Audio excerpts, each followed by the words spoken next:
My name is Kanas, and actually, I'm a documentary film maker, and I make several about 7 documentary shorts during the period of uh, 2019, the anti-extradition law, the movement about that movement and the Hong Kong protests.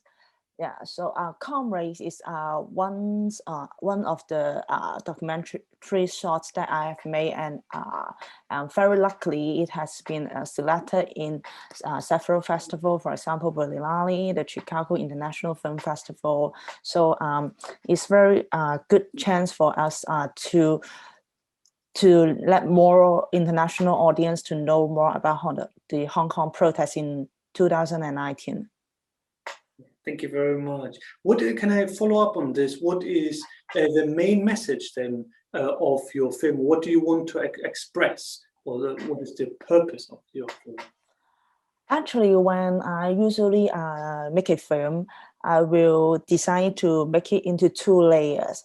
For the first layer, it's very easy to digest it or receive it for the audience. For example, Conrad is talking about the emotions and what the protagonist, what the Hong Konger wants in this protest.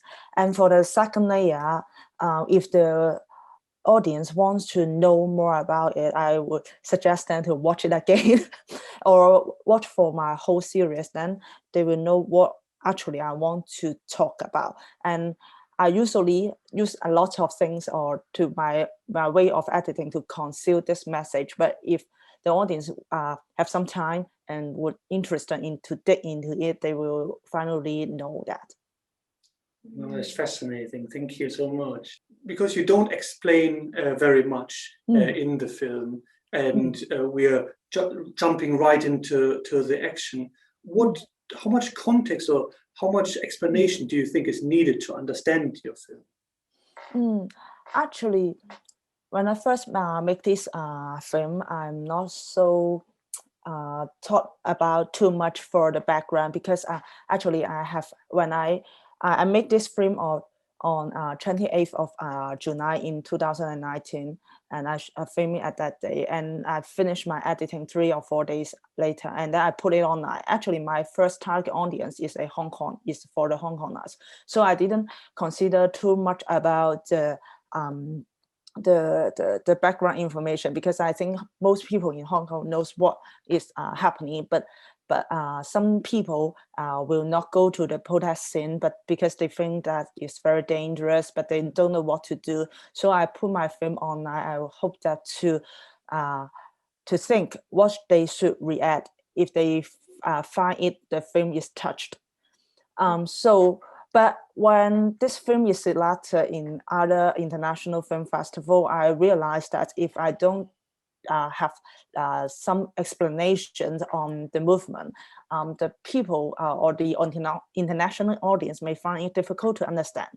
So I give a little bit explanation, but I don't write too much in the beginning of the film, because I want the audience to feel the emotion, because how should I say, in the cinema context, if we watch this film in the cinema, I didn't use any music. I just use the sound in the scene, the drum sound or the tear gas, the shooting sounds. I want to let my audience to go into the scene and feel what is happening and feel the emotion of the protester. So I just write a little bit, but I found it is quite good to use this way, because I think if it is explaining too much, is the film will not be very romantic in my opinion, or in my way of making a movie. For this film, I really moved and touched it in the scene that I think the comrades have protect each other very well, and and I really feel that the protesting is very painful. They really suffer a lot. So I would want to represent the the emotions in the film and make it into the cinema and let the audience to feel it, even though they didn't go to the protest scene, they didn't go to the protest, they can feel that they were in the protest scene in the cinema. Oh, that's fascinating. How do you choose then in your film what to include or whom to include? So you show a lot of the protagonists, but you also show some bystanders, different age groups. How do you choose whom to include? What images of them to include? Actually, I didn't have think a lot in this area, because I when I edit it, I usually think about the flow or the story. What should I put to help me to represent that feelings, represent that emotion? So when I start my film, there is a the protester is lighting up a fire that to block the way for the police that they can run, but there is some arguments in it. So I think that is a good start, because to show that they are escaping, their protest is already the area is already reclaimed by the police. They're escaping, so they have to set a fire at the inner street. But there are some discussion on it. So I just find which one should start, which one should go next. So I didn't choose which age group or any genders in it. Interesting, yeah. I think Commerce has done a really good job of relating the suffering of protesters in Hong Kong to a more international audience. So I also want to ask you about the English translation of the title, 小众. So why did you decide to translate it into Comrades? Is there any kind of meaning you want to communicate this kind of spirit to a more English-speaking audience? Actually, I'm not so good in translation, but I think comrade is not the best translation for 少族 in Cantonese, the two Chinese character or the two Chinese word. For 少族 in Cantonese, it means hands and foot or arms and legs, but because we usually call the protesters 少族, or in the protest scene, because all the people are master, we don't know each other, but we are fighting for the same goal, so we are all in the protest. But when they want to ask the others for something, they will call them 少族, because we want to treat them as part of our body. We cherish others very much. But actually, 少族, I think in Cantonese have two meanings. The first meaning is that we are fighting for the same goal. What our political goal is the same, so we are doing it together. And the other side is that we usually use this word to describe our brotherhood or sisterhood. People that we really cherish a lot, to who would But I think that for the English word, comrades is a bit I think is a communist word, or to describe the people who are fighting for the same political goal. I think in this way it can describe 少族, but it's kind to describe the brotherhood or sisterhood of the meaning. But I'm not so good in English, so I think this is the best word that I could find it at that time. But it's quite strange to make it into brotherhood or sisterhood. So I use comrades. It's very easy to understand.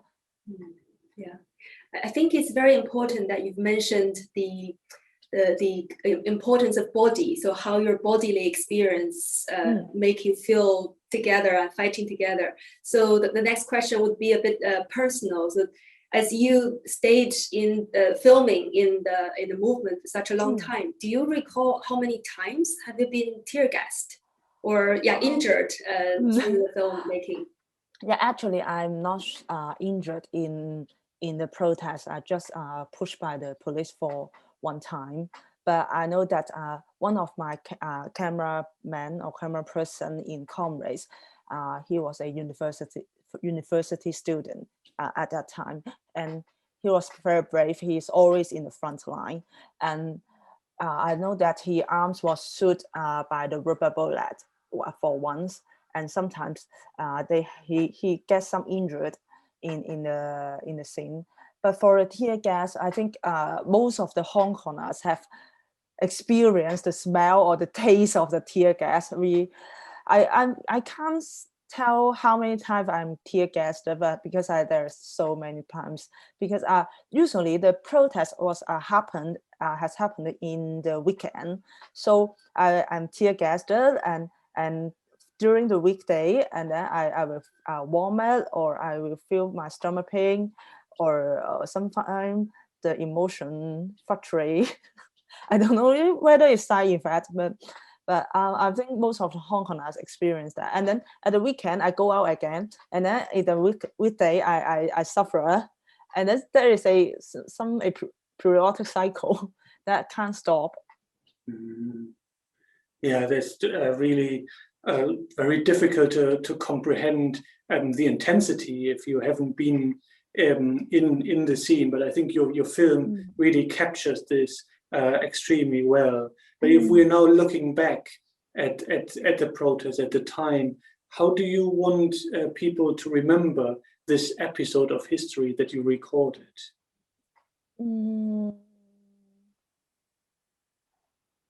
Actually, I didn't think too much about it, but I can tell you about my original purpose to making this film, that I would like to Hong Kong people to react. So I edited it very quickly and put it online, and I found that it's quite interesting that the film has stimulated some discussion on the way to protest.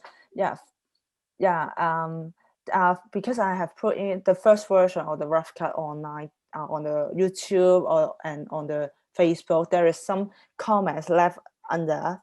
Then some people will find that, okay, I'm very touched. The protester was suffer a lot. I cry when I watching this film. Okay, this okay. I think this comment, but I'm very happy with the comment that okay, if we find that the frontliners was very painful or suffer a lot in the protest, so we should react. Because we should have a strike on if I remember correctly, the 5th of August, we should have a strike, because for Hong Kong people, it's very difficult for them to make a strike, because we love to make money, we can't lose our jobs. It's a Hong Kong people thinking. So I will very happy to see that there is some kinds of discussion on the strike under the film.